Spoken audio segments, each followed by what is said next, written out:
DDR5 has been out for over a year and a half now, and there are many different kinds of DDR5, different speeds, different latency, but which one should you buy?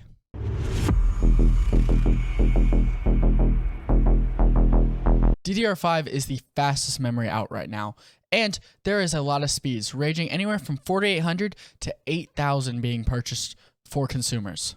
But which one is the best, and which one should you purchase in going along with, okay, I want to have the fastest, or this answer is a little complicated.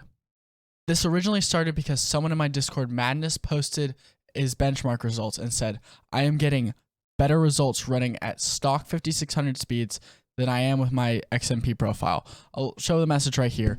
But this got me thinking, what memory speed should you purchase? So I decided to test it myself.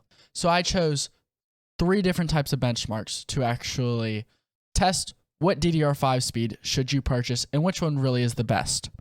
So I started with Intel Memory Latency Checker, just going over bandwidth and latency, just pure synthetics. What number is it? Which number is the best? Then for the game, I chose a competitive game. I chose Modern Warfare 2's built-in benchmark using 1080p low competitive settings, just so that anyone else can run this benchmark if you have Modern Warfare 2. It's also a very popular game that's easily comparable.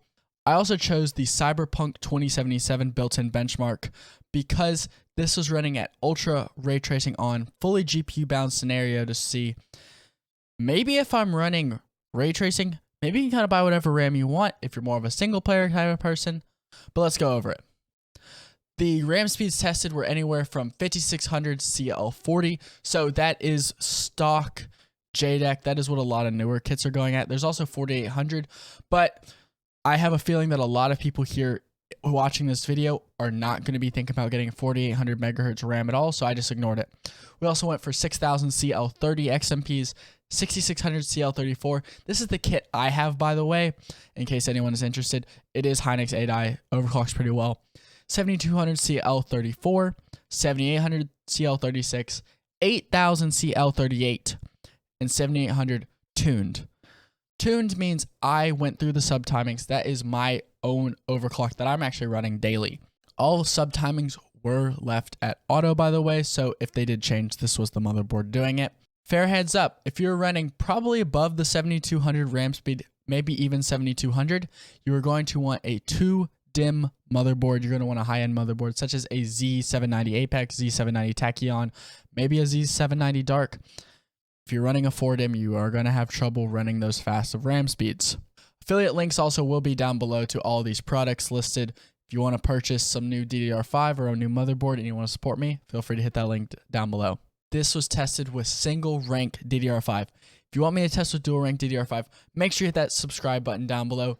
Also, if you have DDR5 and you want to overclock it and get it to faster speeds like shown in this video, make sure that you check out my service.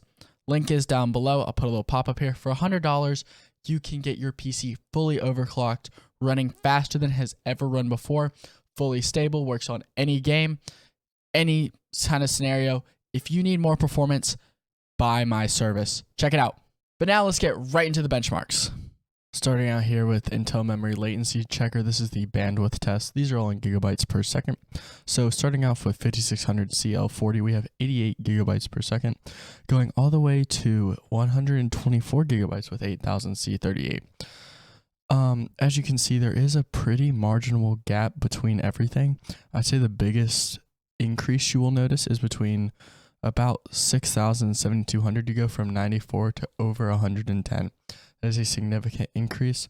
7800 and 8000 get pretty similar bandwidth, so it kind of tops out about the 7800. The tuned benchmark does get you slightly more gigabytes per second. But now let's look at the latency. Here we have the latency in starting off with 5600, 59 nanoseconds, going all the way down to 47.9 with the tuned. Now, as you can see, 8000 CL38, yes, it might be significantly higher bandwidth, but you do lose a little bit of latency. Now, is that a trade-off that's worth it? We'll see later in these benchmarks, but it kind of evens out about 7200. So right now it looks like 7200 is just the best. If you want to no longer tune your RAM, just buy 7200. But let's look at Call of Duty now. Here is the MW2 average FPS. 5600 CL40 is honestly terrible. 371 FPS.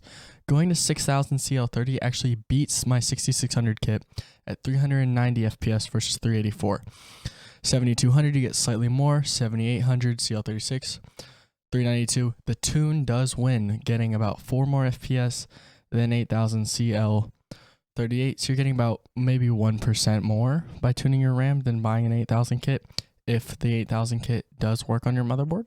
So I'm going to say as long as you don't get the 6600 kit and you get any other of these kits, you'll have a great gaming experience and the average FPS. But let's look at the lows. And now we can see why tuning your RAM is so important. Those lows are winning and beating everything significantly.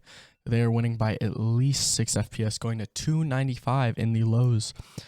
6000 CL30 honestly looks like one of the best values here at really high FPS. Not the highest, but you are getting those really good lows as well. 8000 does come in second though, just because it has that extra bandwidth. Bandwidth seems to be a little bit more important in this game, but also latency as well.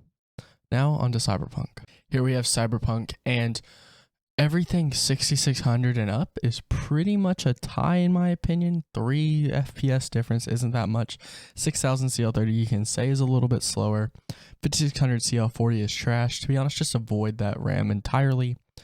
The tune does win though, winning by about 4 FPS. So this game does like tuning. I guess you get I guess this game does prefer lower latency. But let's look at these average, 1% FPS. This is honestly really not that important. 7200 does lose in here, which is very interesting. I don't know why. Reran it, did the same thing. But 7800 and above, 98, 98, 99 FPS, 1 FPS difference, really not that important. Let's talk about that. So as you can see, more frequency does not always mean more FPS. Definitely want to take a look at these graphs before thinking about making a purchase for DDR5.